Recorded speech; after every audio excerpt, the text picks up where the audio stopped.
On this episode of Playlog, we're talking about all the indie games nominated at the Golden Joystick Awards and what games we still need to play before Game of the Year time.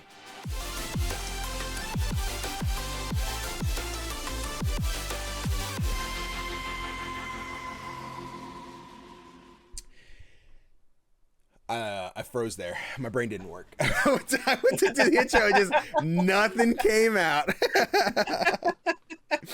We're down from the cold, but mentally we're not quite back yet. We're figuring it out. Hey guys, CGDannyB back again with another episode of Playlog, the podcast where we talk all things indie gaming. But of course, I can't talk indie games alone because that'd be super boring. So I've got my partner in crime, the Play Nice Kid themselves, Topher. What's poppin', homie? What's up, gamers? Call of Duty is out. Let's talk Call of Duty. Dog, you been playing? No. This whole episode's supposed to be about Call of Duty now. So what are we gonna do? Oh shit. Let's meet up again in about 12 hours. Yeah, so you have time to install the game? Yeah, okay. That's just crazy. Dog, I used to be a Call of Duty kid, but like I don't got that bandwidth anymore. The fact that I have to clear my whole hard drive to install one game, I'm good. Yeah. I'm good. Christ almighty, I'm just kidding, guys. We don't play Call of Duty over here. We have taste. Sorry, no shot. If you're enjoying Call of Duty, have fun. I won't lie. I had the moment there. I was just like, I could go for like 5 like multiplayer matches, but $70 and the 2 million gig install, I could just play Fortnite at that point. I'll just do that. But I'll tell you, Topher, not indie related, but I'm counting the days because Marvel Rivals is like a month away. Ooh. And like the new Fortnite season just drops. Use code CGDannyB at checkout when you get your Snoop Dogg skins and everything else. Be sure to help a brother out. But I don't know if I'm going to uninstall Fortnite, but like Fortnite is my like, I got an hour before stream. Let me hop on, play a couple matches, et cetera game. And I want that to be Marvel Rivals so bad. Like I played that beta. I want to get back in the moment that's there. Because I was the only one on my friends list who got into the beta. So I didn't get to play with any friends. But they got to watch me play. And I'm like, dog, when I can get the boys in, we can play some Marvel Rivals. I know Adam Gumbert out there. Him and I are going to be playing some Marvel Rivals. I can't wait to show him how good I am at Jeff the Shark. I'm excited. Jeff the Shark. He's so cute. I'm so glad they added him. It was great. I took credit for our chat because the night I was playing before they added Thor and Jeff the Shark, I'm like, who else could they add? And there was just like oh man, Jeff the Shark really cool. I'm like, I don't know how it would work, but I'd be down for it. I love that little guy. And then the next day at D23 or whatever it was, Jeff the Shark. I'm like, chat, we did it. We made this happen. Now, ask for more Black Panther stuff. Put in all the other Black Panther. I was just like, give me everything. Put Killmonger in there. Good shit though. I should probably finish the intro though.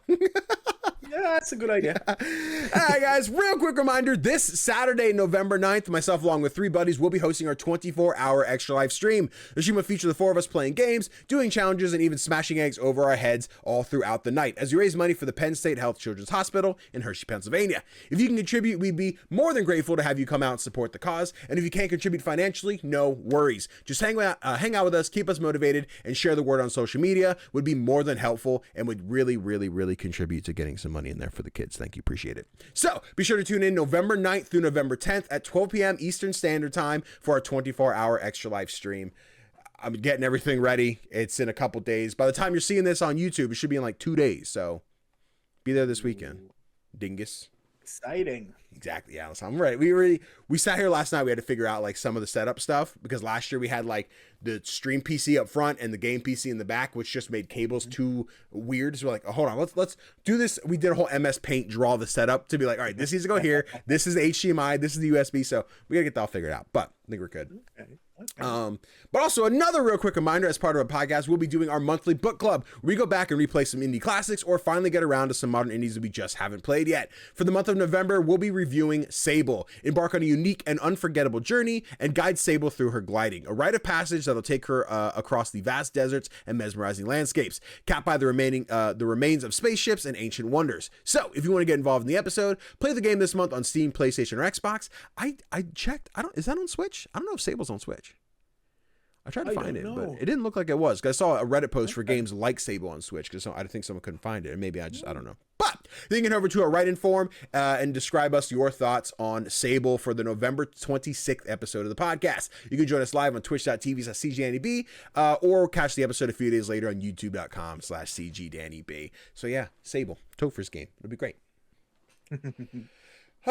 And there she is. Bam. Timestamp. Nailed it. Fucking killed it, baby. Nice. I probably forgot the first one. No, that was a part of the intro. Yeah, we're good.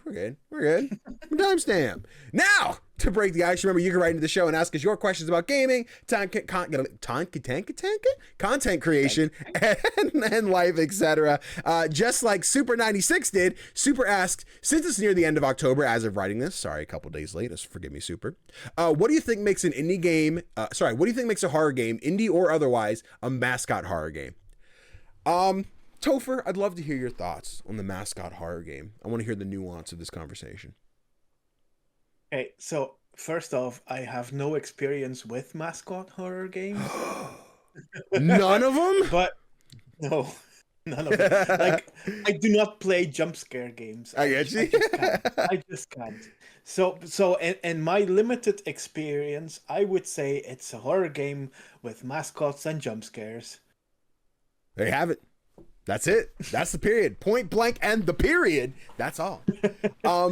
Yeah, I mean, yeah, there's not a whole lot more in terms of like, maybe someone in the horror genre is more suited to be like, well, actually, there's a quite nuance to what would define a mascot horror game. And I'm just like, I think Bendy and the Ink Machine, I think Poppy's Playtime, I think there was one at the 6 Indie Showcase with a rabbit, like Funky Frank or something like that. And I'm like, that's a mascot horror game. They scream that.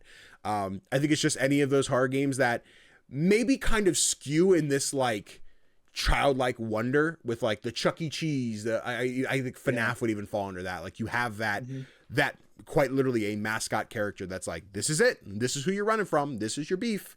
Because I think when I read this, I kind of thought of like Resident Evil 2. I'm like, could you argue like they have Mr. X? I was gonna say Professor X. Mr. X who follows you around. I'm like, he's not really a mascot, but like kinda. But I think mascot horror refers more to like big head animal cartoon costume guy. So yeah, I think that's really all that goes into it. If someone out there is more enthused and be like, actually, Danny, here's the dictionary definition, let me know.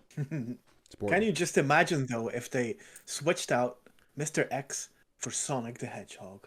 Oh my God. Like I have two images in my head, right? Either it's Sonic who is just as slow as Mr. X and it's just like chili cheese dogs marching around as he's going after you, or it's the same thing except it is Sonic speed where I'm just like, I see like the wall exploding and it's just, I'm dead. Like there is no way to win that game. But if that's a mod, I would play that. That sounds amazing. Now, Topher, we predicted that might be a short response. So you said you came in here with knuckles greased. I don't know what that statement means. To ask something else. So, So I made a little game. Okay. Where you have to pick one of two games. Okay. And the further we go, the more difficult it gets. I see what we're doing. I think I try to like curate it to your taste in games. I see you. Is this like the Jimmy Fallon one where they're like, would you rather have this person or this person? You pick one. You're like, and now this or this, and that like the back. Yeah. Okay, bet. Yeah. I'm ready. I got this. You ready? Easy. Okay. Easy. First off, Sea of Stars or Dredge? Whoa, fuck! You didn't start there. You started right there. Oh yeah. Dredge. Am I supposed to explain or am I supposed to pick? I don't know. You can just pick. All right, cool. Dredge. If you want to explain. Nah, we'll keep it simple. People will be like, okay. What did he say? And then that's engagement because it makes people mad because I pick one that's Dredge. That's true. Okay. Dredge or Wild Frost? Fuck. It's a hot take. But Wild Frost. Ooh, okay. I'll take Wild Frost. Damn. Wild Frost or Cult of the Lamb? See, you bastard, you're picking my game of the years like year after year where I'm like, fuck. But I'm gonna stick with Wild Frost. Sticking with Wild Frost. Okay. I am. Wild Frost or Death's Door? Wild Frost. Okay, damn, didn't expect that. I like Wild Frost. I do. Wild Frost or Katana Zero? Wild Frost. I'm learning something about myself today. Yeah, I thought I was increasing the difficulty. Yeah. Okay, let's up the ante. Yep. Wild Frost or Moonlighter? Fuck, Moonlighter.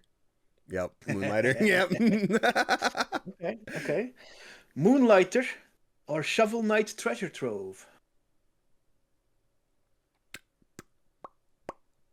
That's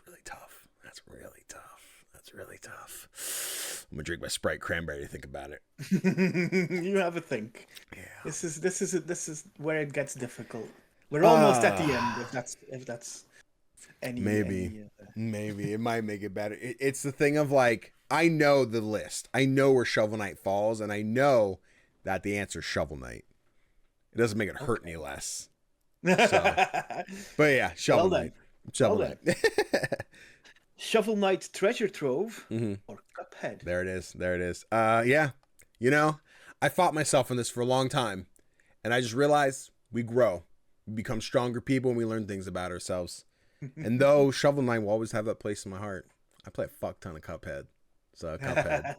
It's Cuphead. Okay. Yeah. Okay. Then I have one final one. Okay. Yeah. Cuphead or Dead by Daylight? You know, I'm a sucker for a good match of Dead by Daylight. I could go on for days about how much I fucking love Dead by Daylight. It is maybe arguably the best game to ever exist. I know, right? But I think anybody with more than 2 brain cells to rub together would realize that Cuphead is the only choice in this conversation. I'm kidding, folks. Dead by Daylight's garbage. And no offense to the devs. I really liked Meet Your Maker. I didn't play a whole lot of it. But Dead by Daylight's garbo. This game's stupid and it pisses me off. And you people, listen, there are people who love to complain about their game. Call of Duty, Pokemon. Pokemon's like the worst. The people who love to hate on their own game, they do it. But Dead by Daylight, are you guys that like tortured? You just keep playing the same fucking game. Play another game. There's so many of them. But yeah, Cuphead. Okay. That triggers something for sure.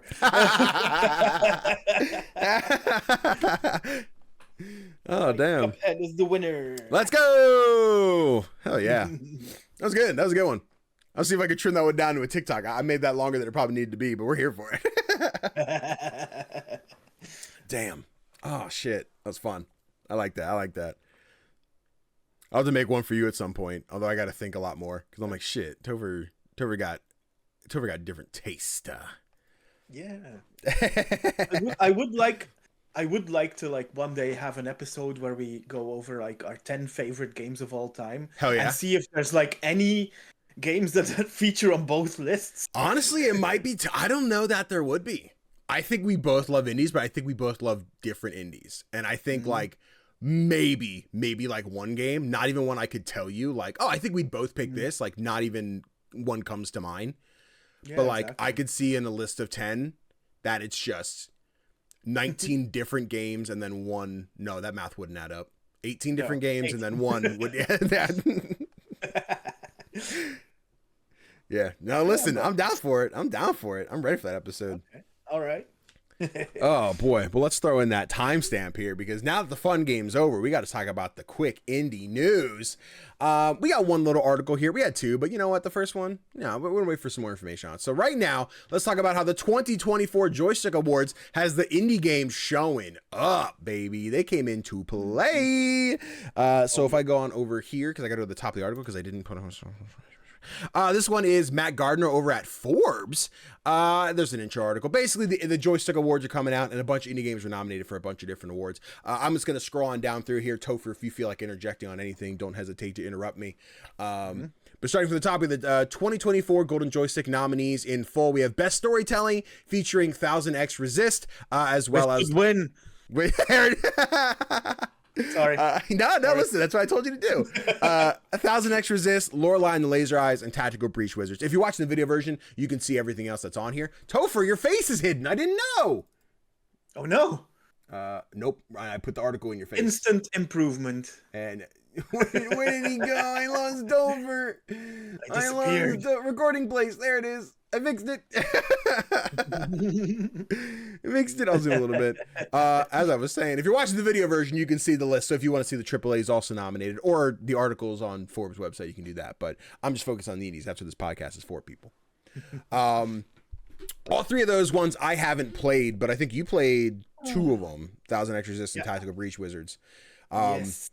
I know you were high on Tactical Breach Wizards. I didn't expect to see it for storytelling nominee, so I'm like, oh yeah. But it's really good. Like the way it tells its story is just really interesting because you have the tactical battles, but the storytelling happens through tactical battles as well. Which is really cool. So usually one of the characters has like something that they're struggling with or something that they have to deal with. Yeah. And they do this by fighting like a version of that thing in the same tactical battle like the rest of the game, and it's really cool. I have a lot of Twitter DM. This episode is all about the games we still have to play this year, so we'll get to those. But I'm gonna have to make a list of devs. I'm gonna be like, hey, real quick, I'm just trying to play a bunch of games for Game of the Year time. Any chance I can get a key for insert game here? So I got to create that template and start sending that out probably this evening to get a couple keys throughout the month here. maybe wait until after the weekend because I think your week is pretty busy. You're right. Extra Life guys, be there. But yeah, so then best multiplayer, it looks like the indie devs are the indie noms are going to be Helldivers 2 along with Sons of the Forest are two indie multiplayer nominees. I think Sons of the Forest is still indie. I know Arrowhead is still indie. They're just published by PlayStation.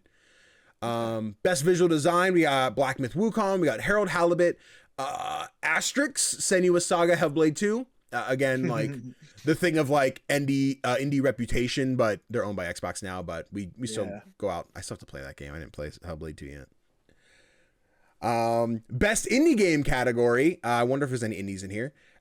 Dude, some bangers. Some bangers. We've got Animal Well, Arco, Balatro, Beyond Galaxyland, Conscript. I don't know how you say it. Indica, Lorelei and the Laser Eye. Thank goodness you're here. The Plucky Squire and Ultros. This is a list. There's some bangers on here. There's some bangers, but there's some bangers missing as well. There is, and there is also a self-published. So we'll see what's on there. But like, I'm still floating with the fact on where I'm at with Plucky Squire and how much I enjoyed it, but also didn't. And I'm like, I think I could replace something with Plucky Squire. I think for this list, but like Ultros, I'm glad it's getting love. Thank goodness you're here. Like a short experience, but I'm glad it's getting love. Still have to play Lorelei, but also Balatro is a banger. Arco is one that I think I'm having like not necessarily different opinions on because I loved Arco. I thought Arco was awesome. I just think I got a Switch key and it performed terribly, and I think that kind of dampened my experience. But like, I'm still very aware of how awesome that game was. So like, Arco's a banger, and then Animal Well, I still have to finish, but another banger. I'm just like surprised, like.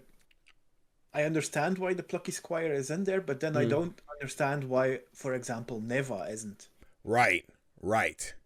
And I always ponder with Forbes, right? Because you have the big outlets that aren't necessarily gaming outlets that have gaming articles, and those are always interesting to me. I'm wondering like who got to decide these, like who at Forbes, like we got the gamer downstairs who like might just play WoW on the weekends. They decide just like Google stuff. So I don't entirely know.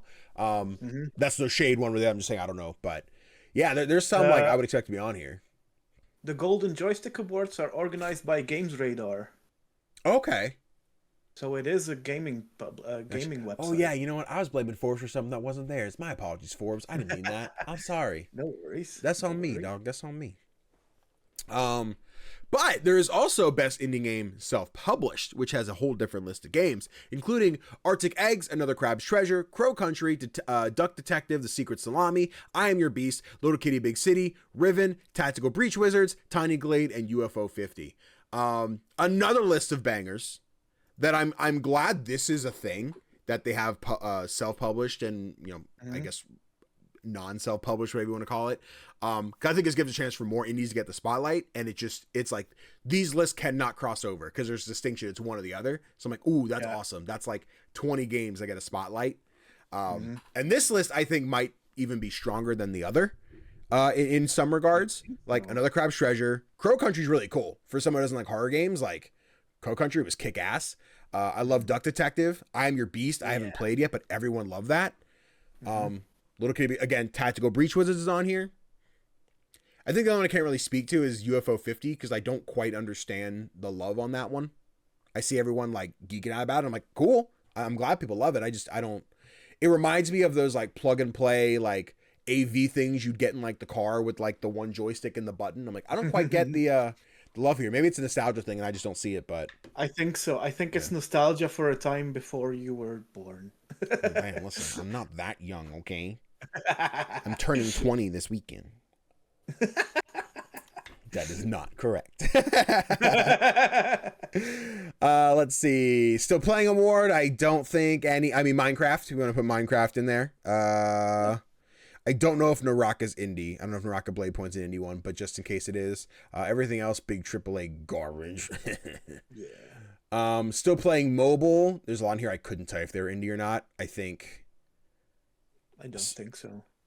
Subway Surfers, I'm gonna say maybe, and I don't know what Free Fire is. Maybe?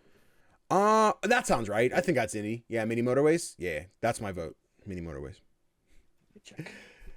Yeah. Bet.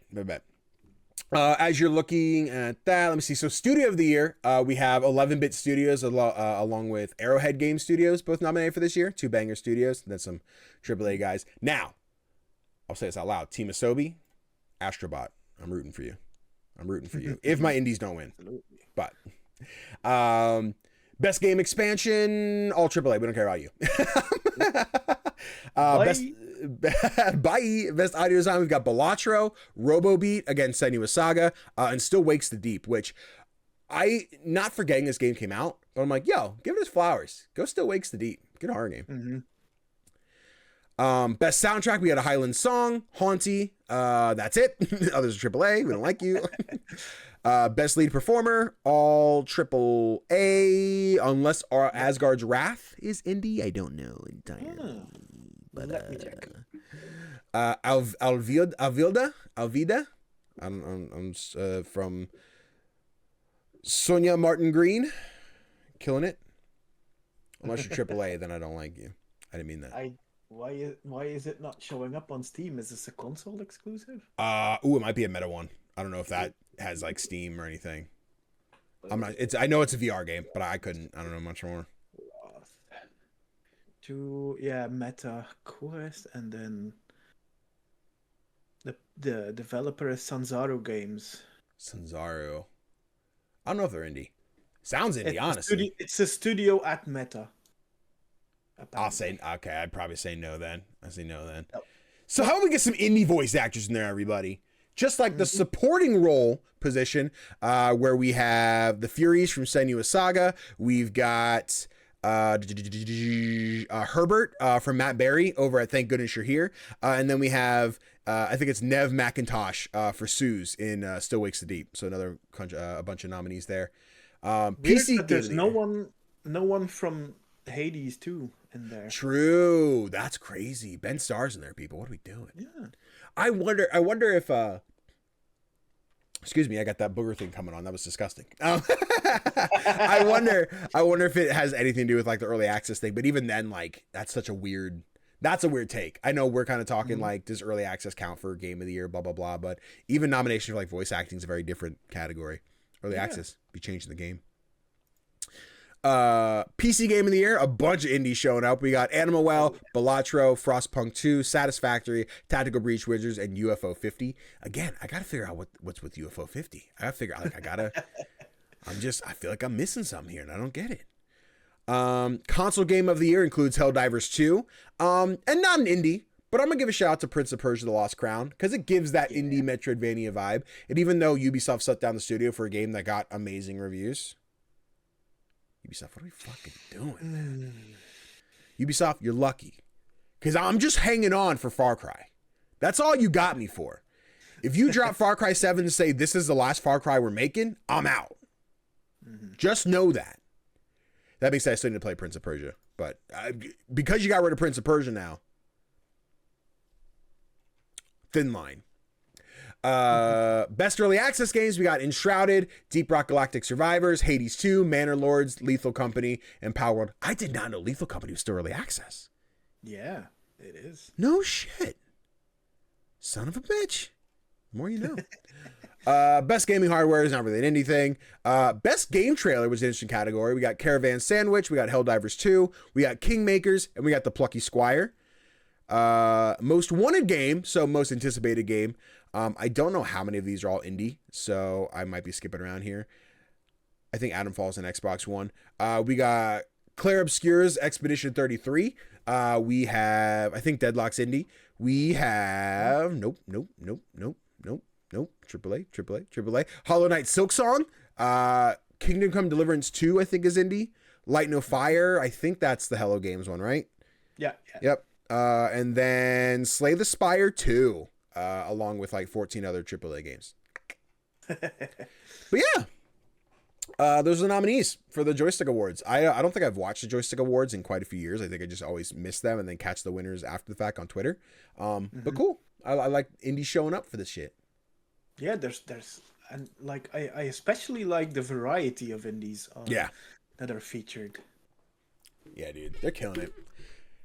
Which I can't wait, because don't forget, this year the Indie Awards are happening, the first inaugural Indie Awards, and I'm sure we'll be reacting to those and watching those and having some coverage and all that fun stuff. So until then, that's December 15th. Those are going on. So nice. I was like, stay tuned. Give me a second. I'm gonna blow my nose. Oh no! Don't blame you. I was gonna go into the topic of the show, but we haven't done the timestamp yet. I know. I'm sorry. Oh no. Timestamp. Trash so can. We're doing the topic of the show now. Hey, that's what we were doing. I'm at that point where like the cold's done, right? But the mucus is still there. And this is going to be right after the timestamp too. So I'm like, what the fuck are we talking about? It sucks. I'm like, I want that flush. I want to just like, blah. But anyway, you're right. We're on to the topic of the show, Topher. Yes, Danny. Yes, Danny. Hey, perfect. 2024 is coming to an end. We're almost done here. Less than 2 months to go. But there's still so many games we have to play. We have to finish. We have to know if they're good or not before we get to Game of the Year conversation. So you and I have each constructed a list, each of 5, and then I think you said 10, and I thought you meant 10 total, and then you said 5 plus 10 extra. I'm like, God damn it. So I only got 7 extra, but we'll figure that all out. But we each got a list of 5 games to be like, hey, I haven't played this game this year. It's one I would like to get to before Game of the Year conversation time so I can know for a fact where it belongs. So today we're just going to talk about what games we still got to play throughout 2024. And I would love for you to start. Cool. Bam. We mentioned Lorelei and the Laser Eyes before.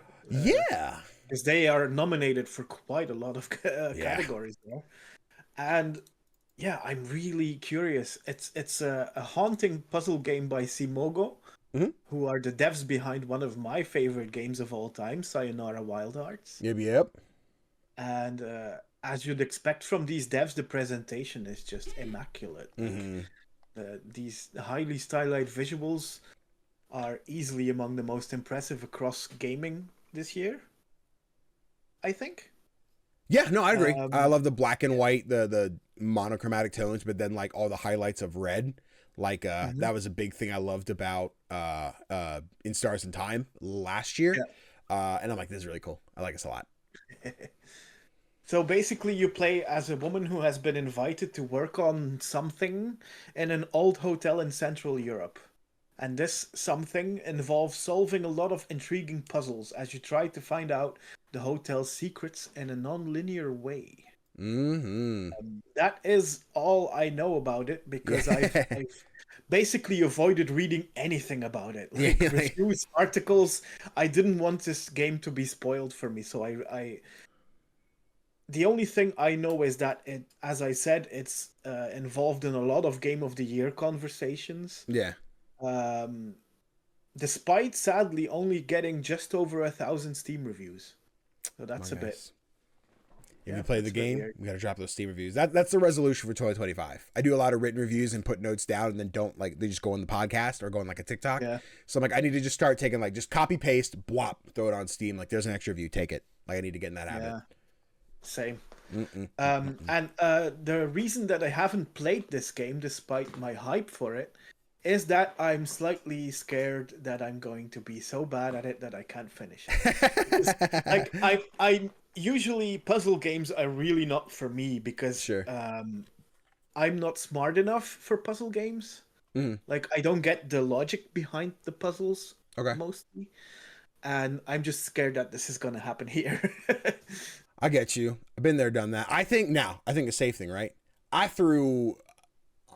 too much of a gamer to look up walkthroughs. I threw that shit out the window a long ass time ago. And the fact that this game's been out long enough that if you're like, I'm stuck, Google, I pull up the walkthrough right here, boom, solve it, close the walkthrough, and just keep on going.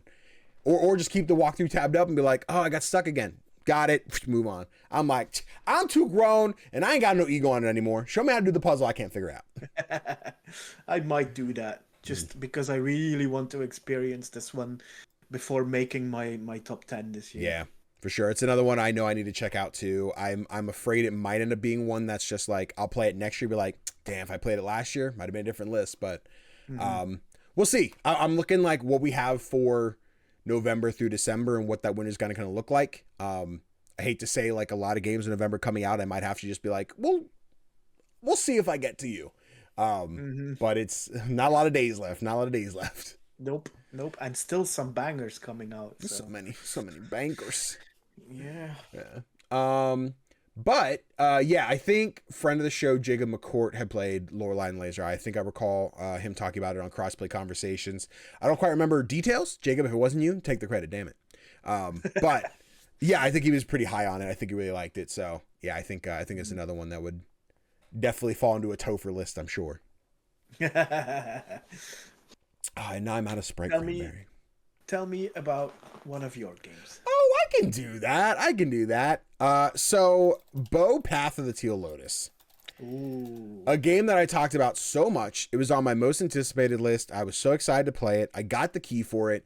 The day I was supposed to stream it, right? I'm like, I'm going to start this game on stream and then play it from there. I got sick, so I couldn't stream. Headache and everything. The next day when I started to, like a week later, I'm like, let me stream again.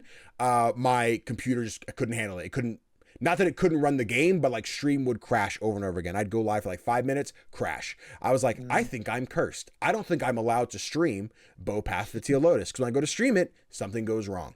I played the demo and I loved everything. And like, I know if I get into it, I'm going to really enjoy it. And I'm in that fence spot of like, there's Bow Path of Teal Lotus and there's Nine Souls. Very similar art style, not necessarily the same gameplay, but I think like my heart has space for one and it's sitting on Bow Path of Teal Lotus. So this is like my priority. Like this one has to get played before the end of the year. If nothing else on this list gets played, this is the one. I want to get through Bow. I think the game's gorgeous, beautiful Metroidvania, Japanese culture. You play as a little like Okami fox wolf type deal. There's all these dope looking characters. The combat's fairly simple, but like super fluid. Just looking at the trailer, I'm like, there's so many things I haven't seen just in the first like hour or so of playing that I can't wait to dive into and see more of and get to do some of these encounters. And yeah, Bow's like, I gotta know. I don't know if it will land in the top 10, but I won't know unless I find out, you know? Yeah, I gotta know. It does seem like a very Danny type of game. Mm-hmm. So pretty little one. I think I missed the boat on it, but I think they did the makeshift like plush campaign for like the main character. I'm like, oh, I kind of want one of those to sit in a little shelf behind me, along with along with Hank from Bear and Breakfast. I'm like, the little man down there. But yeah, no, I definitely want to get to Bow. Bow's a really important one for me this year, so I gotta get around to him. But yeah, I don't have like more to say on that, so I play it. But what else you got in the list? Okay. So, do you remember the RPGs from the 80s? No. Of course you don't, because you're fucking young. Hey, 95 isn't that young. The thing is, I don't remember them either. But SKALD Against the Black Priory is like this touching tribute to those games. Okay. And I think it could be something pretty amazing. Okay. It's a very deep RPG with choice-based dialogue and turn-based battles, where you take a band of broken heroes through a world filled with Lovecraftian horrors. It's all presented in this glorious 8-bit style graphics, with a very distinct identity, I think. Yeah, it's crunchy I haven't really seen looking. anything like this. And like it's not Baldur's Gate 3, but I think it might scratch a similar itch for me. Okay. Because it has that tabletop influence, and yeah, I'll have to wait and see when I see play it. Yeah, it's the thing of where I don't have the 80s RPG history in my life, but I'm like, I remember being in elementary school and playing Oregon Trail on the old Macs. I'm like, ooh, this is really fun. Yeah. And I see some of these interactions, right, of like, oh, look, this guy fell in and died of dysentery. I'm like, I see that. I see the connection. When I first saw the trailer, I'm like, oh, this looks like it's got like Devolver jaunt on it. I could see it being Devolver. I'm like, Raw Fury. Okay. Raw Fury. No, this looks really cool. I dig it. Yeah, I think it's in that spot where, like, as I'm looking at the map, I'm like, it's got enough of that like crunchy pixel art visual. I'm like, oh man, what if I get lost? What if I can't see what I'm looking for? But that might just be the like snappiness of the trailer compared to like actually playing it. But I see it. I see it. I'm curious to find out if it's like if it's pretty linear or not. Yeah. I have no idea. I just know that it's getting great reviews. But yeah. I mean, Raw Fury is basically knocking it out of the park this year, so I think this might be just another hit for them. I see you. Is this a recent release? Was this out earlier in the year? I don't know when this one dropped. I think it was back in May. May? Of course it was May. Remember you couldn't do anything the in month May? of May where all of the games dropped? There was too much in May. Too much in May. Oh yeah, no, it looks dope. Yeah, I definitely hope you get to that one because I want to hear your thoughts on it. I think it also reminds me of Loop here a little bit with the art style, not the gameplay whatsoever. But yeah, true. Let's see here. Timestamp that bad boy. Now, the next one I got to play, you've already talked about. You've already mentioned it, and that's Caravan Sandwich. I had this one on the list, and there's the combination of like, oh, main character looks like Louise from Dungeons of Hinterberg, Louisa. And then hearing the great things on social media, seeing the homophobic, transphobic, racist, whatever kind of comments, and then the devs just being like, hey, your mom doesn't love you, and then be like, but play our game. Like, I love seeing how much they stick up for themselves when it comes to just their game on social media. And in a month where we're playing Sable for the book club, and then Caravan Sandwich is so similar in like the gameplay loop, I'm like, I want to get to this one. I'm wondering, should I knock out Sable first, then jump into Caravan Sandwich? So I'm not like, I recall exploring this part of the desert. Nope, that was a different game. I don't remember. But yeah, this is another one that I'd love to get my hands on prior to Game of the Year conversations, because you were really high on it. You really enjoyed it. I think it seems, I forget how long you said it was to beat. I think it was in like 8-hour range or even less. I think so. Let me check. Yeah, because it seems like a great like Saturday afternoon power through and do the stuff, and I'm a sucker for like a collectathon kind of trophy hunt. So I finished it in about 8 hours. Okay, cool. So that spot, and I like the world. I like watching the character run by these like goofy robot looking dudes. Yeah, I think I'll enjoy it. And then, oh my god, it's the sandwich. Run. They're gonna get me. But yeah, no, I think this one just looks like a super. I like indie open worlds for the fact that I've kind of been turned off from open worlds in the last couple of years just because they're so big, they're so vast. I barely put a dent in Tears of the Kingdom. I didn't finish the last like 3 Assassin's Creed games that I've touched because there's so much, right? And there's so many things to play where I just don't have the time to commit to big open worlds like that. Not necessarily because they're all like they're bad, there's nothing in them, because some are, some aren't, but I just don't have like the bandwidth for something like that. Whereas indie open worlds tend to be, even the big ones are still fairly compact. I think of things like Little Kitty Big City. I think of things like Tiny Terry's Turbo Trip that were like, this is an open world, but there's a specific scale to it, which makes it so much more manageable. And I'm seeing Caravan Sandwich being in that like big open world that is manageable for how much time I have. So I'm looking forward to that. Absolutely. And driving around in this world in that van is just the best. Yeah, beat, baby, beat. Let's see. How we hop onto your next one? Hell yeah. My next game is Pheonix Springs. Ooh. I'm usually not the biggest fan of like point and click games, as I mentioned. Yeah. As the logic to its puzzles usually evades me completely.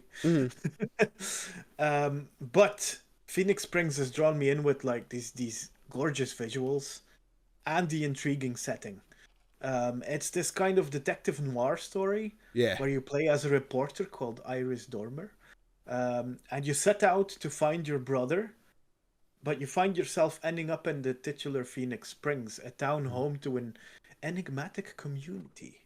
I mean, just that points to intrigue, right? That's it. That's all the info I need. Yeah. I need to know what's going on.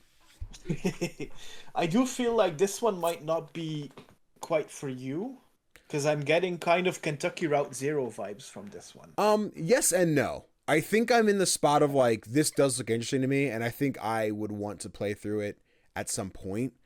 Okay. I'm hoping, just looking at everything I see, right? I think the biggest thing for me for Kentucky Route Zero was just how much dialogue there was and how hard it was to want to read a novel when I'm playing a video game. Okay. Whereas I'm looking at this, I'm like, maybe the trailer just doesn't show how much dialogue there is, but even the dialogue is just like, here's like 3 options. I'm getting a lot of like telltale options, like similarities when I look at this. I just think when I look at the trailer here for Pheonix Springs, I want to play it, but not as much as everything else I have on my list. So yeah, I think this, another one that I could see being like, hey, down the line, I might swing back to it, like in, next year sometime there's a downtime, but yeah, I can't say there's a lot of priority for me with Pheonix Springs, but I get that. Yeah. I just wanted to give it a shout out as well, because the game is getting like tons of critical praise. Hell yeah. We love it. At the moment, it has 39 reviews. Oh, wow. Steam, guys. Which is basically nothing. Come on. And that's, there was like this conversation on Blue Sky. Okay. Where developers were talking about their games being critical darlings and just financially not viable. Yeah. And I thought that was pretty sad. Yeah, that does suck. I hate to see that because, like, I again, as someone who sucks at doing my Steam reviews, I think about how many of these games are like absolute bangers, and like, I guess in my head I never quantify them by the Steam reviews, and that's something more that like in you mentioning it I think about. I'm like, oh, huh, I never really like thought about this type of thing. I just think like I really enjoyed this game. It's got to do well. People are gonna love it, but then I'll be like one of like 100 people who played it, which is such a small thing in terms of the game industry. Even if they were getting the full price for that, that's still not, for a $20 game. $2,000 doesn't, change the lives of people. So yeah, no, it's a thing that I guess I never really think about until I see like the devs mention it. I didn't think about it that much either, but like you said, the devs keep mentioning it on Twitter, on Blue Sky. They keep asking for Steam reviews just to get the game out there. Yeah. To get the algorithm to pick it up.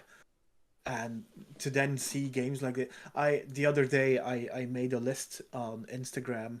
Yes. And Blue Sky and Twitter about games that are just underrated. And I mean, it's 10 games and all 10 of them have been just excellent this year. And none of them have over 100 reviews. And I'm like, what's going on? Do you, I guess again, just leave a lot of reviews. Do you need to own the game on Steam to leave a review? I assume. You can't just okay. I'd pondered. I was just like, how many of the games I play on PlayStation, like I couldn't, but I'm like, oh, but I could just pop over and be like, I really like this game, but then I'd have to buy it again on Steam to do. Yeah. So. Yeah. That's tough. It is. Yeah, I got to get in the habit. I got to do that for sure. 2025 chat. You guys need to keep us accountable. I need every episode, like, do you leave your Steam reviews? I need you to do that. Listen, you can put links in the Steam reviews. So you can link to like a TikTok or a YouTube video or that's the motivator. That's the motivator, baby. That's it. We're in. I'm a self-promo all over the goddamn place. Hell yeah. I'm gonna have to think and go back. I think I've left a couple Steam reviews. I might have done one for Little Kitty Big City, but I don't think I put the links. I might have to try that. See. Oh boy, oh boy. Give me another of your games. Oh, I will. So earlier this year I did I'll say a preview for this game because I didn't get to put a lot of time into it by the time like the embargo was up.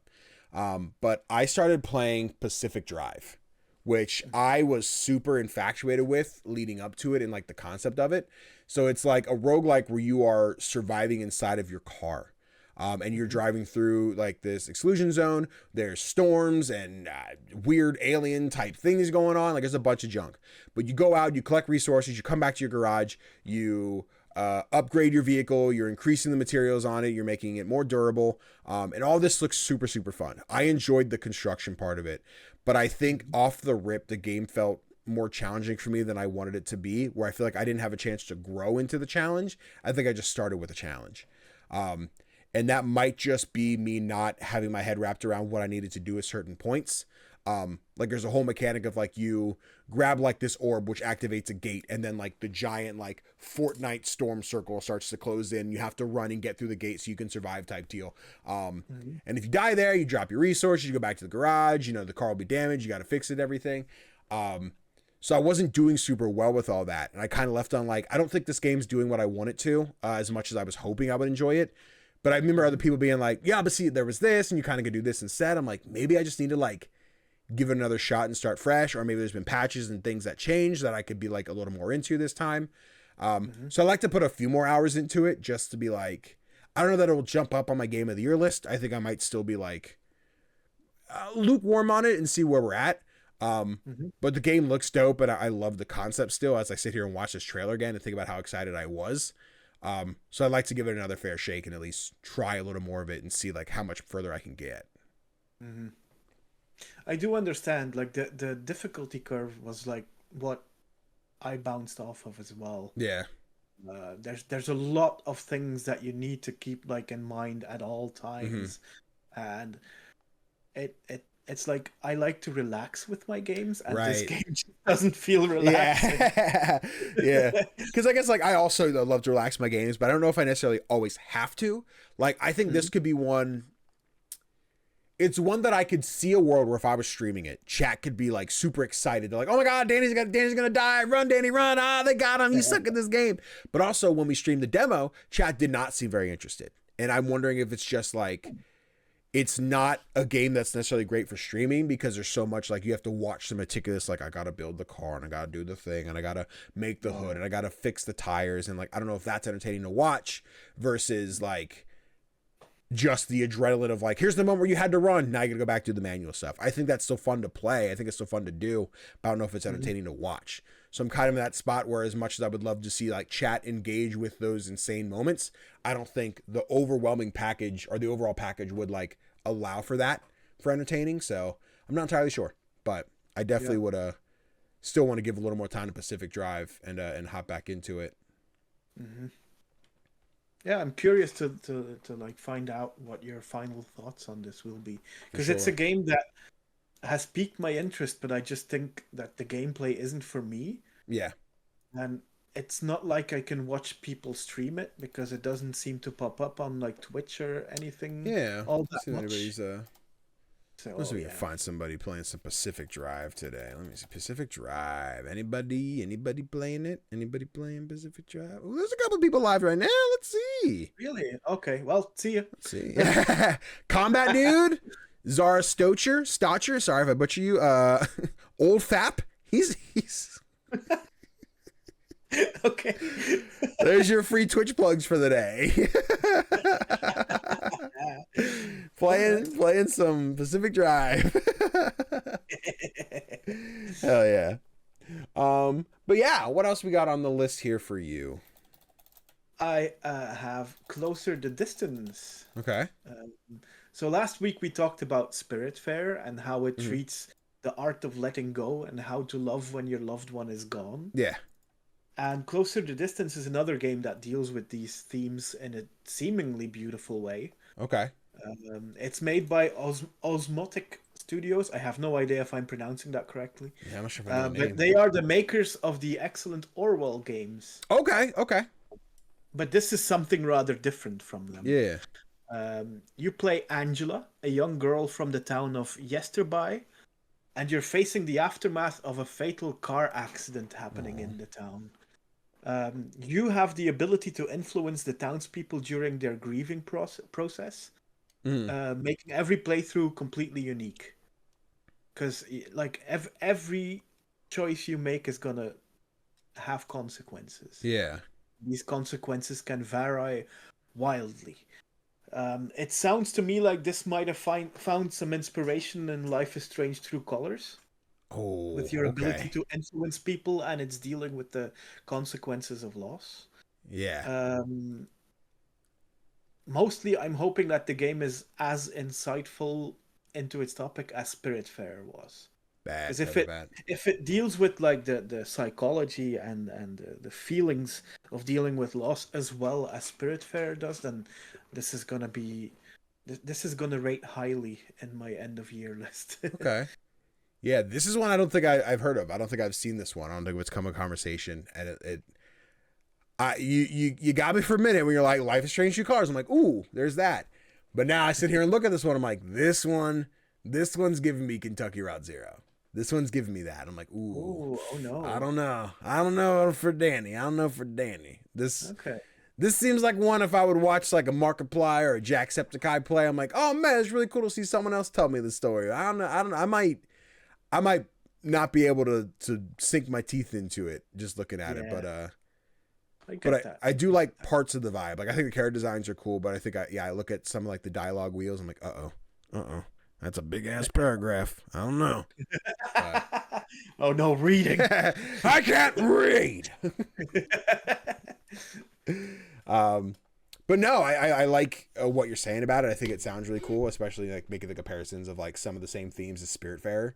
I think this is cool. Seeing it now for the first time with this minute and a half trailer, I think there's something here. Yeah, absolutely. And like I like games that deal with like the heavier topics. I like narrative games, so I think this might be the best of both worlds. Yeah. Looks dope. Look at the big old ball. The glowing ball thing reminds me of what was the walking? Everybody's Gone to the Rapture. For a while back, and I never finished that one, but oh, okay. That's a classic in the genre. It is. I was more of an Edith Finch kind of guy, but absolutely, it's the better game.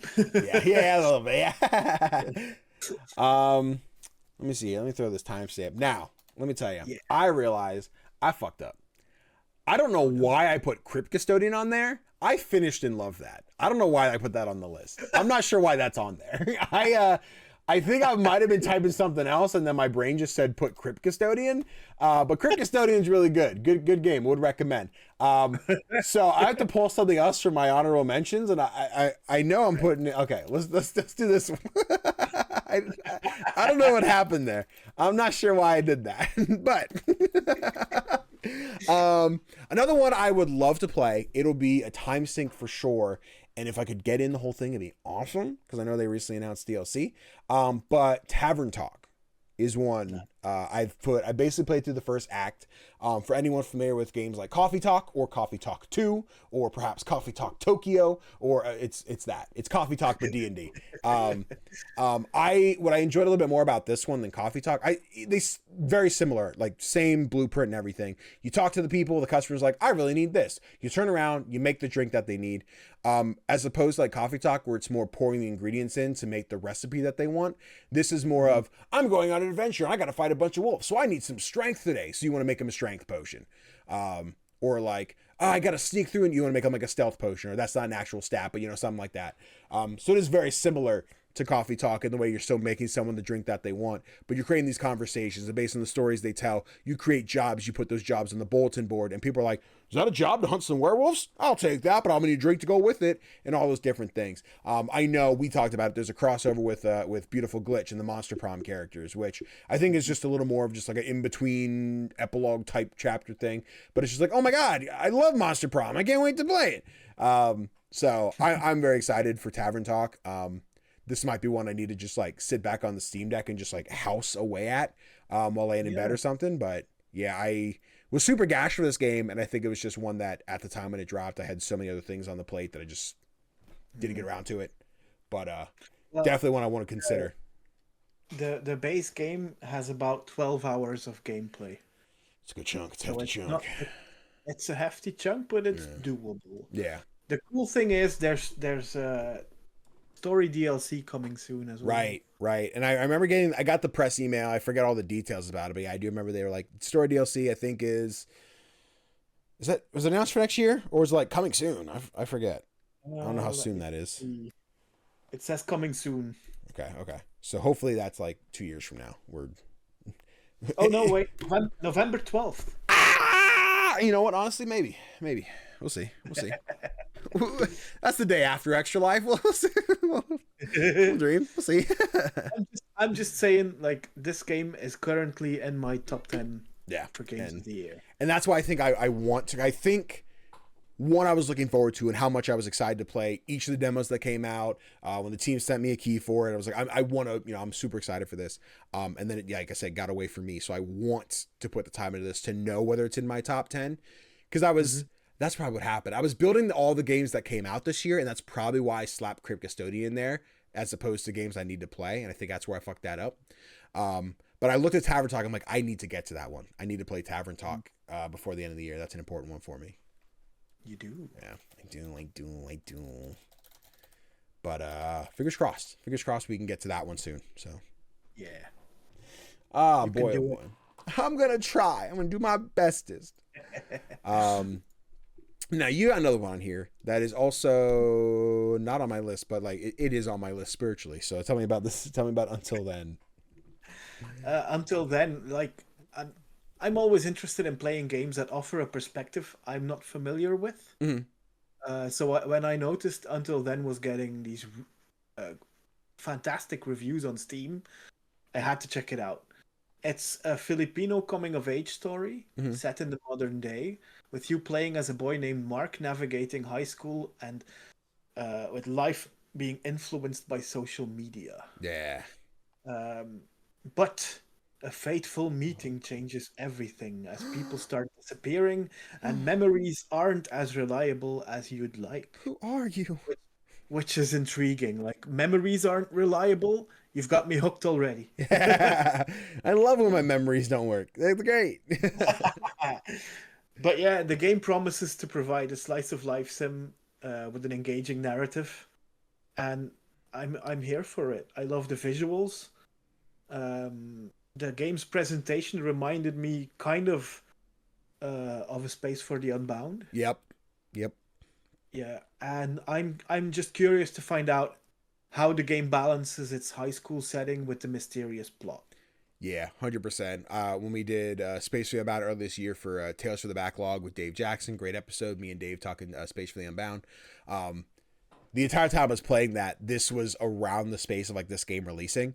And I remember being like, I definitely want to check this one out too, but I needed the space after doing Space for the Unbound. I'm like, that was a heavy toll. Because I think we did Space for the Unbound, Night in the Woods, and something else in like the same time. Like emotionally, I need something happy. I need something to vegetate. And Until Then was not the game for that, I didn't think. So yeah, another one I need to get to at some point here. This one looks great. Mm-hmm.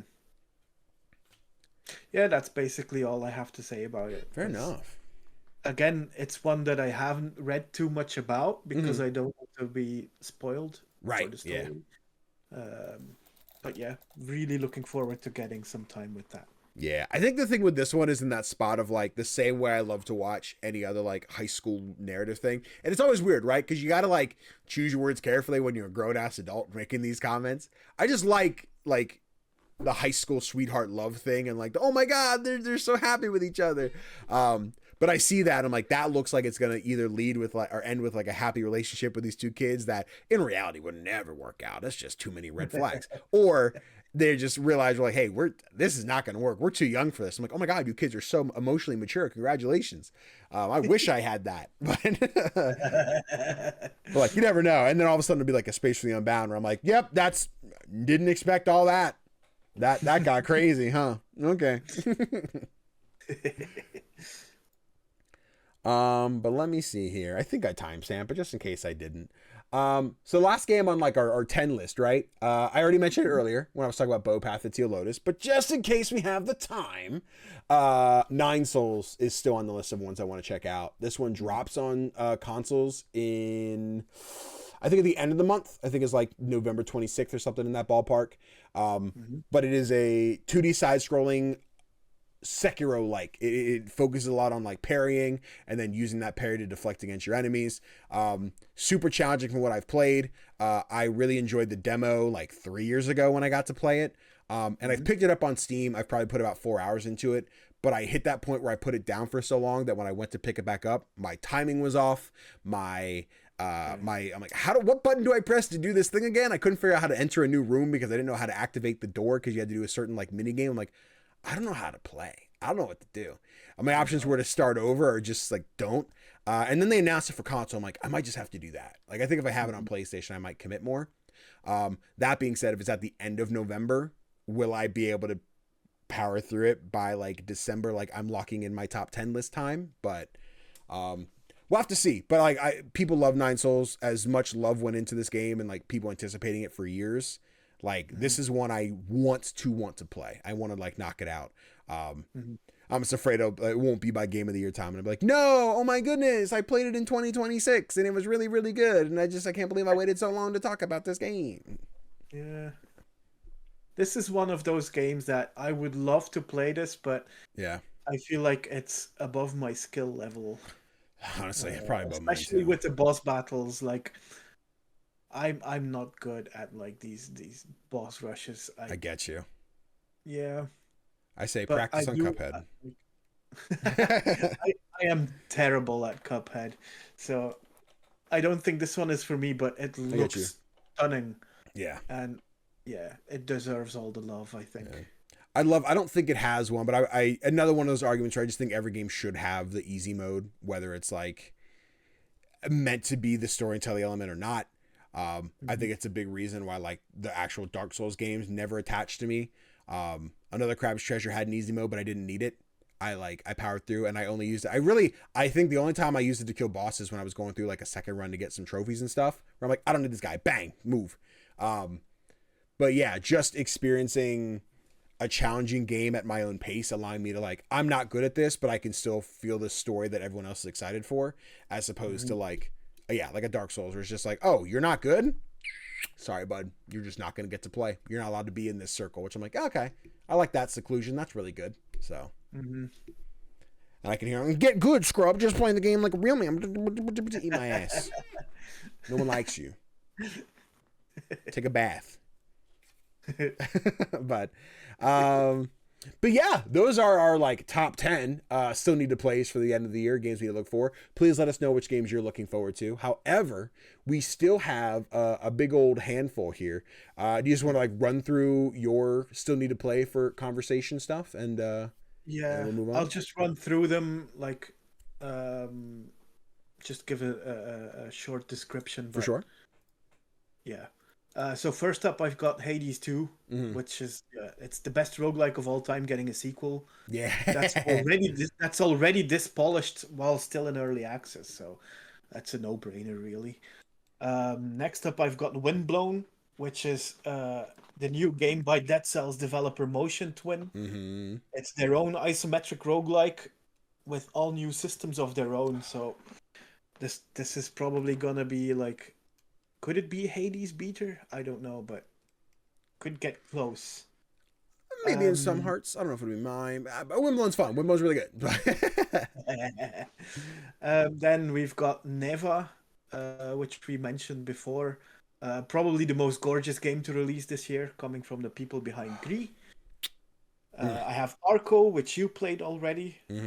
People seem to be a little divided on this one, but those who love it are absolutely claiming that this is game of the year without a doubt. I want to find out what that's all about. I also have Thronefall, which is a tower defense game, which is usually not my cup of tea, but I played this one and it's in early access and it was a blast, but I still have to play it now that it's seen its 1.0 release. I have Sumerian 6 on my list. After Tactical Breach Wizards reminded me of how much I actually like tactics games, I need to get into this one where you're fighting actual Nazis, but there's also like supernatural elements. So I really want to get into this one. Ooh. There's more supernatural stuff in the Thaumaturge. Like, it's a morally ambiguous game, and that's always a good thing for me. It's been on my radar since last year, but I just haven't gotten around to playing it because there's too many games. So many. But it takes you back to the early days of 20th century Warsaw, and IGN called it a smart ghost hunting RPG in the shadow of a falling empire. Ooh, okay. All right, IGN. Yeah. I also still want to play Rika, where you become a witch with your own chicken-legged hut, and you're being taught by the actual Baba Yaga. So that should be cool. Then I have Little Guardsman, which is a more light-hearted Papers, Please, and I really need to get around to playing this one. And to close out my list, I have the wokest of games, Dustborn. Yeah, baby. Secret mission across the divided states of America pretending to be a band. Fuck yeah. Yeah, I'll linger on Dustborn a bit because that's the first on my list as well. So last night I was actually seeing a Discord call with my buddy Connor, and he was just, we were talking about like Game of the Year conversation and what will actually be nominated at like the Keeley Awards and etc. and like how many indies won't be there. And he brought up like, I figured like Dustborn would probably be there, right? And I thought he was joking. I was like, haha, no. Probably not. And he's like, oh, like he was taken back. I'm like, oh, like you actually like thought. I was like, probably not. And then I kind of got into talking about like why I didn't play Dustborn yet. And that was like, I had the intention of streaming on launch day. I ended up getting a review key from the publishing team. But my comments were flooded with, I always mention how ridiculous it is. And it shows that people hate to hate and not hate with reason. But I put a video saying, hey, Dustborn is out. It's available now. And everyone's just like, this is terrible, terrible take, blah, blah, blah, blah, blah. I turn off the comments. They jump to another video, Mika and the Witch's Mountain, to be like, turn your comments back on, coward, just because you can't take criticism. And I'm like, it wasn't criticism. I didn't say the game was good. I didn't say the game was bad. You're attacking me because I'm black talking about a black game.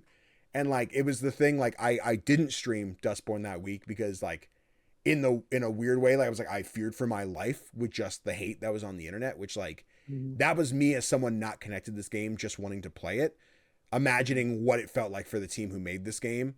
Like, that shit could not have felt good. And like, I'm sure as much as they would have loved working on this project, I'm sure there's someone out there who like, they might just want to forget this and leave it in the past of like, yeah, we worked on that, but that was just a scar on our life that we don't want to bring up. And if they don't feel that way, power to them, because I know I sure would. But yeah, Dustborn, I have the fucking physical edition sitting right here on my desk that I got from a giveaway on Twitter. Like, I won this the week that everything was going on. I'm like, thanks, I appreciate it. So I loved it. So I have a key and a physical copy. So I guess, I don't know if I have to give any kind of FTC warning on this one, but I have 2 copies for free. I don't know. But yeah, I really enjoy what I played at Dustborn at PAX, and I would love to actually commit and play through it. And if it's bad, it's bad. If it's not good writing, that's it. But even after seeing all the love for Dragon Age, not indie, but Dragon Age this week, and knowing that there's just people like, oh, I can use they, them, there's trans characters, there's black characters, like the fact that that's what makes the game bad immediately tells me like anyone who says this game is bad for those reasons is wrong, and the game's probably really good. So that's where we're at with that. Yeah. But after reflection on Dustborn, yeah. So let me see. I took Tavern Talk off there, so we're already good. I don't need to include that one. I have Angerfoot as well on there. First person action kicking game from Devolver, and I apologize for the development team. I just always remember it's a Devolver jaunt. E.T. The first person painting game. You kind of paint the world around you. That's another one I got a key for and just never really got around to, and I would love to. I think I said 2 like 4 times in that sentence. The Star Named Eos is another one that I played the demo for last year, fell in love with. I wasn't high or low on behind the frame. I was sure it's behind or beyond the frame.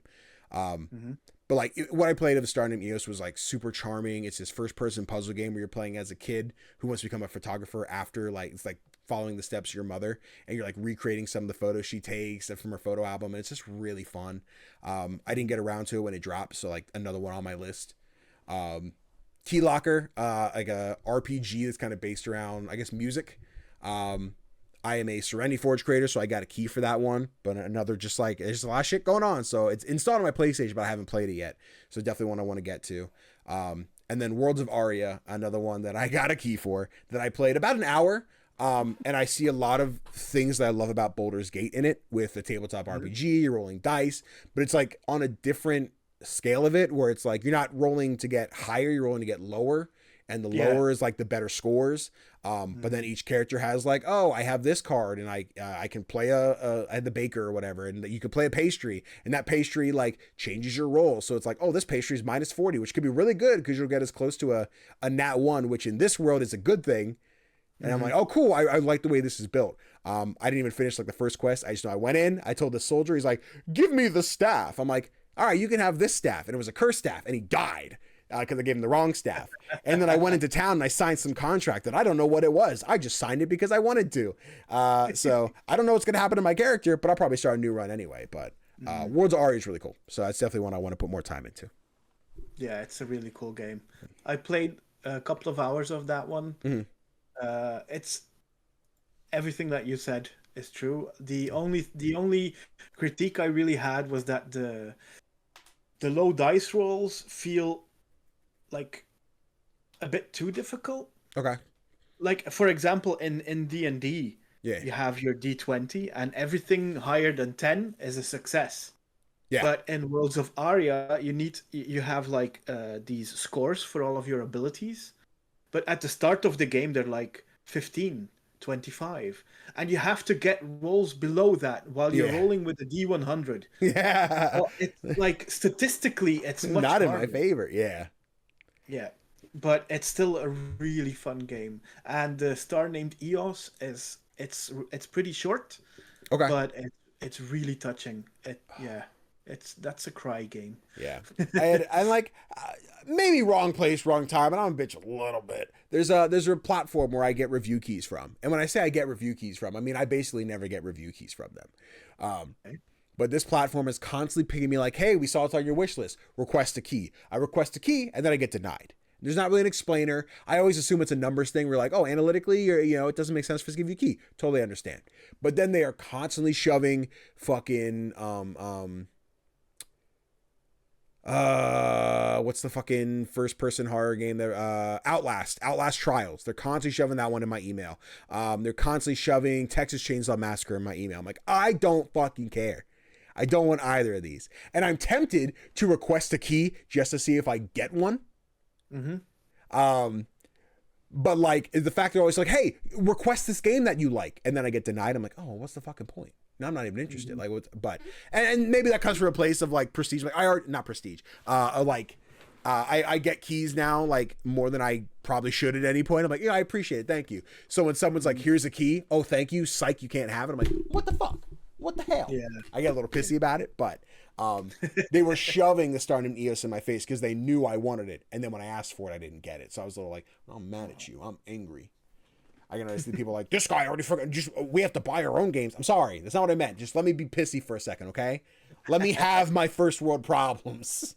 Yeah, I really don't like that platform, and I don't use them anymore. But anyway, timestamp. That's everything we're looking forward to playing. Let us know what you guys still want to play before the end of the year, game of the year conversation time. Topher, we each got 2 games we've been playing. I want to hear you talk about something that you played. I don't have any drink in there. Oh. Let's kick things off with Slay the Princess. I might not get too much into it since we talked about it last week already. Yeah. And it's a hard one to get into without like spoiling. Like it's like you gotta experience this one. But basically one of the best games of the last years has gotten an update to make it bigger and better, and it delivers. It totally delivers. So basically you're on a path in the woods, and at the end of that path is a cabin. Inside is a princess, and you are there to slay her, or it will be the end of the world. As I've said many times now, this is basically gaslighting the game. It's exactly what it is. Exactly what it is. Both the narrator and the princess are trying to convince you while not telling you the whole truth. And it's up to you to choose what to do. And I already love like the intrigue of the basic setup. Like, how would the world end? And why is the princess the one responsible? How does she know whether you've brought the knife down before you're even downstairs? Who is the narrator? Why is he not doing this himself? Why are there 2 chains on the wall, but is the princess only chained up with 1 hand? There's so much going on already. Do you have the answer to that? I don't want the answer, but do you have the answer to that with the chains? Okay. Because I'll be honest, the entire time, now, chat, I don't have the answer, so this isn't a spoiler, but the entire time, only her right hand's chained up. And I'm just like, this means something. This is gonna mean something.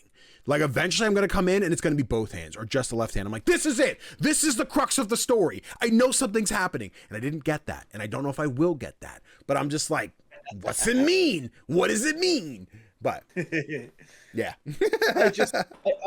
I adore, like, for a visual novel, how much freedom there is. Yeah. And how you want to explore this game. And like the extra content with the update just gives you even more lore to dive into. Plus some quality of life updates, notably the option to skip dialogue that you've already heard. Oh, cool. Which is a big plus. I played it on Switch. I received the key for this to play it on Switch, and this version runs perfectly smoothly. Hell yeah. So I'm guessing performance on the other console versions will be perfect as well. Yeah, I've been playing on PlayStation. It's been great. Haven't any issues. So exactly. Yeah. Oh man. I'm a big fan of what Black Tabby Games are doing. And with Slay the Princess now complete, I hope they return to Scarlet Hollow, their other game, soon. Okay. Because that's an episodic game. Yeah. And I think they released 4 episodes so far, and I really want that next episode. Okay. Yeah, I know it's what we've talked about, and I've never dabbled with it, but now that I played Slay the Princess, I want to knock out the Platinum, but I would love to go back and play, what'd you say the one was called? Scarlet Hollow. Scarlet Hollow, okay. I'll have to put that on the list. It's really cool, and the thing is, the next chapter has more content than the previous 4 chapters combined, apparently. I'll bet. I think you're going to say more content than Slay the Princess. I'm like, Jesus Christ, fucking relax. Probably, because like you have as much freedom in Scarlet Hollow, but there's how should I say this without spoiling Slay the Princess? There's just so many more roads to follow. Okay. And yeah. I can't say more than that because I got you. I see you. Yeah. I need to get back to the Princess. I've finished it. I've gotten 5 of the endings right now out of however many there are. But I've barely touched all the routes. Like, I look at the gallery of like all the different characters, and I have like 6 or 7 of the like 20 on the thing. I'm like, I have a lot to I have to go find these and whatever they are.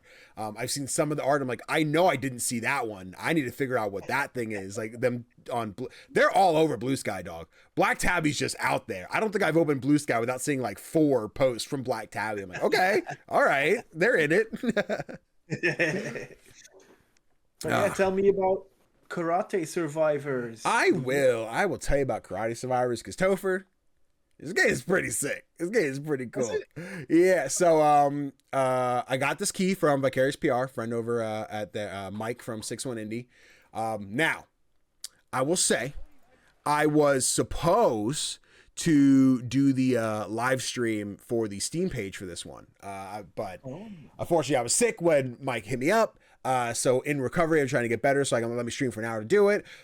They went to the Kind of Funny guys instead, so now they're there. So Kind of Funny, just know, as much as I love you and I wear that hoodie in almost every fucking episode, I got beef with you for taking my spot on the Steam page, but I'll remember that. Anyway. Listen, Danny.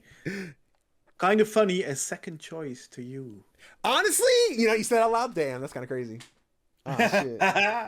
Take that, Greg Miller. Anyway. But yeah, Karate Survivors. So I received a key for this one. It is Vampire Survivors if you were the Karate Kid. Okay. The way it works is you start a round, you have 1 move, but you have a timeline of 6 attacks. So you'll see like the reticle move, and once it like counts down, you'll just start to attack.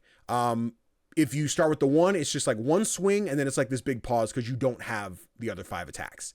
But as you level up, you'll get new attacks that you can put into a combination. You will get additional perks, like I heal faster, I do more damage with thrown objects, etc., etc. Like very Vampire Survivors-esque in the way you pick up upgrades. There's 5 levels, I think, and each one introduces new types of villains, new obstacles, new equipment. In this one, you can kick like mailboxes across the street. I believe this is the last level, the subway. But just like the loop of getting in and like beating the shit out of people was like really fun because you can grab whatever combo. There's red, blue, and yellow moves as far as I'm at right now. I don't know that they necessarily like equal anything. I think they might just be more powerful. Like red's the basic, blue's the second, yellow's the most. But you want to do is combine as many colors as you can. Combine the same color. So like here I get to pick a new move, but I have 12 and 14. If you look on my timeline, I have moves 10, 11, 12, 13, and 14. That combination does increase damage and additional effects. So like you'll see when my guy fights, there's these blue like razors that kind of like flash throughout the room. That's because I have that combo lined up. So I sat here, I'm like, if I could pick up 9, I've never gotten 6 in a row. If I could pick up 9, I would have 9, 10, 11, 12, 13, 14. And I assume that would just be like the best kind of combo, the best like increased damage I could get. Which is just like a really cool. I prefer the red one because it does kind of like garlic and Vampire Survivor. It's a big ring that kind of expands and like does damage. I have no idea what the yellow one is because I've not been able to build a combo of yellow because I think that's the more like rare one, the more hard to get. But yeah, you kill people with items, you unlock new equipment. You get a certain amount of kills by throwing things, you get a new piece of equipment. You kill 300 of the knife throwers, you get a new piece of equipment. Like it's that kind of thing. You can now unlock more things each run. And I'm just really enjoying my time with it. I want to beat the last level yet. I can see if this one came to PlayStation, I would love to go back and like play more for the platinum type deal. But I'm on the last level. Once I beat that, I think I'm kind of done with it. But yeah, this is one I had no idea it existed until I got this Twitter DM about like doing the stream. I'm like, yo, wait, this game's lit. This game's cool. It looks really cool. Yeah, I especially love the card art. Yeah, it's awesome, dude. You see me get fucking swarmed here for the video watchers, man. Is it in any way linked with like the Karate Kid or Cobra Kai or? No, it's not like it's the same verse. I think it's just like the same, like it's that vibe. It's you're playing as the dude, the guy, the place who does karate, and you just get more powerful. Yeah. There's no like, you know, in-game like lore type deal to it. But if it was, pretty lit. And it also did have me, I think the like second part of the final season of Cobra Kai drops this month. And I'm like, oh baby, I'm ready. I'm ready. I want more Cobra Kai. I'm sad to see the show coming to an end. I need more Cobra Kai. Like when I'm looking at this gameplay and like how you use the environment as well, it reminds me of like the older Jackie Chan movies. Yeah, absolutely. It hits that like same kind of vibe. You're just anything around the room you're grabbing. There's melee weapons, which will, if you look in the bottom of like the timeline, there's like a spot for the item. It's, you know, swings so many times. I think it's like 6 or 7, and you can increase the damage by upgrading it. But every time you swing and do damage, there's an upgrade on the very last swing. You actually throw the item. And then there's a perk like, hey, if you kill 100 people with thrown items, you'll unlock a new perk and everything. And there's the melee weapons. There's noodles to heal. There's power-ups, which are kind of rare. But what you end up doing is, my favorite one so far is the soda, where you'll do like a giant like energy kick in one direction. You'll pick it up and it'll be like, you're going up, down, left, right. You'll pick a direction, fly towards it, and then you'll do a giant like kick and do like a sonic like boom to blow people up. But when you upgrade it, you can do multiple. So you pick a direction, finish, and you pick another direction and go again. So if you're like, oh, I sweep this way and then sweep back and blah, blah, blah, blah, blah. There's chairs you get on and you slide to the right, kick everybody, slide back in the chair, kick everybody. It's just constantly something for you to pick up and do damage, especially when there's like this downtime of, I finished my attack and I have to wait for that cooldown for my attacks to start again. You typically have something you can pick up to swing, kick, throw, or do whatever, so you're not just left vulnerable. Sometimes it gets rough. There's a lot of bad guys on the screen. But I wouldn't say I got to like Vampire Survivors. My screen is entirely covered. I can't see. But still, there's a lot of bad guys on the screen. So yeah. It looks cool. Yeah. And, I really like the fact that you have to like line up your attacks. Yeah. It's a different take on Vampire Survivors. Like it adds to the game. Yeah. Like most Vampire Survivors clones just do the same thing, but like with improved graphics or something. Yeah. This one adds a fun gameplay element. Yeah, it's really dope. I love when they do that, because for the longest time, like, I'm not the Vampire Survivors guy, and then all of a sudden I platinum Vampire Survivors. I'm like, actually, this is pretty cool. And now seeing, another Vampire Survivors like that, hey, we're doing the same thing, but here's what makes us unique, is like really cool. And I like that a lot. Yeah, right. But yeah, you could tell me now about Mouthwashing. Yeah. This game was not what I was expecting. Okay. Most of the people who have heard of this game will probably have seen its most iconic visual, which is this heavily bandaged man staring at you, which suggests a game full of body horror or creepy things. Yeah. But it's none of that. This is a psychological horror game set in a science fiction setting. And just like with Slay the Princess, I can't tell you all that much about the plot without spoiling it. But basically, the game kicks off with you as Captain Curly steering your spaceship straight into a meteor. Oh, okay, that's good. That's a good way to go. Yeah. All of you survive somehow, but Curly is heavily maimed and unable to speak, suffering silently as the rest of the crew are left to figure out what to do now. With your crew stranded in space and the company who sent you out there in the first place now defunct, there seems to be no hope. So what happens to people left with no hope? That's what this game captures, and how the worst horrors that we can think of are usually what humans do to each other. I love the old school PlayStation visuals. Yep. Which really add to the atmosphere here. The game's story structure is non-linear, so you jump back and forth. Oh, okay. Like to days before the crash, days after the crash, months after the crash. Despite the timeline jumping, the actual gameplay is linear. Okay. So like you have your spaceship, but you can't access all of the spaceship all of the time. You're kind of guided to where you need to go through the environment. Gotcha. But apparently it's less linear than I thought, because I finished this game and I have less than a quarter of its achievements. Oh shit. Okay. So I must have missed so much. You gotta pick that stuff up. You gotta pick up all the items. You gotta touch this moose thing, whatever it is. But yeah, it's about 3 hours long. Okay, I was about to ask. It really packs a punch in that 3 hours. It's such a good game, and I can't tell you why it's called Mouthwashing. You'll have to find that out for yourself. I just had a crazy, just like, oh, what if it's this? But like, I don't want to be right or wrong. I don't want to be proven right or wrong. But I think I'm like, oh, what if this is why? No, this is definitely an interesting. We saw this one at the 6-1 Indie Showcase last month or 2 months ago, whatever timeline it is now. And I remember being like, this is not something I think would be up my alley, but it does look like something I would enjoy. Like on paper, this isn't for me, but I'm like, this looks like a vibe. This looks interesting. And I know someone in my chat, Cartoon Burb, is like, "Yo, if I could recommend a game, Mouthwashing is really cool." I guess they recently watched it. We're pretty high on it. And they're like, "I really enjoyed it. It's one of my favorites." I'm like, "Okay, interesting." I hope to get to it. I don't know that it'll be like a before the year, like we got to knock this guy out. But I'm definitely interested in seeing what that one has. And now you're like, it's like a 3-hour experience for something I might necessarily go into platinum or get every single route or everything. I'm like, that's a good afternoon. We can knock that out. So. It's totally worth it. It has a great narrative.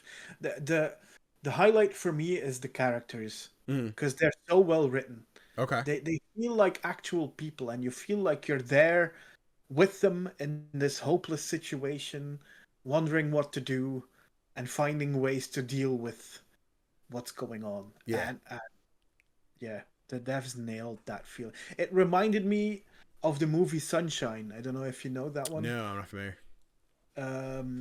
It's a movie by Danny Boyle it's a science fiction movie about a spaceship that's on its way to restart the sun. Oh. By nuking it.